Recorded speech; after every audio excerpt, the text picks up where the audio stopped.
এক গ্রামে বাস করত এক রাখাল ছেলে, নাম তার রাহুল। প্রতিদিন সকালে সে গরুগুলো নিয়ে গ্রামের বাইরে পাহাড়ের ঢালে যেত, ঘাস খাওয়াতো, বাঁশিতে গান বাজাতো আর অলস সময় কাটাতো। কিন্তু একসময় রাহুল বিরক্ত হতে লাগল। কেউ আমার সঙ্গে কথা বলে না, যদি মজা করতাম, ভাবল সে। একদিন সে হঠাৎ চিৎকার করতে শুরু করল, বাঁচাও বাঁচাও, বাঘ এসেছে!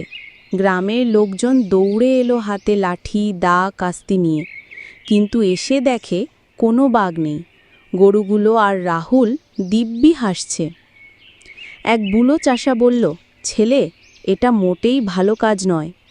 রাহুল হেসে বলল, একটু মজা তো করলাম। কয়েকদিন পর সে আবার একই কাজ করল।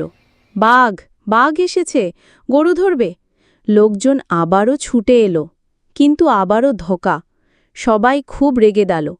এক বৃদ্ধা বলল, এই ছেলেকে আর বিশ্বাস করা যাবে না।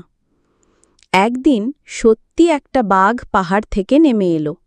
রাহুল ভয়ে চিৎকার করতে লাগল, বাঁচাও বাঁচাও, সত্যি বাঘ এসেছে, গরু খেয়ে ফেলবে! কিন্তু কেউ এলো না। সবাই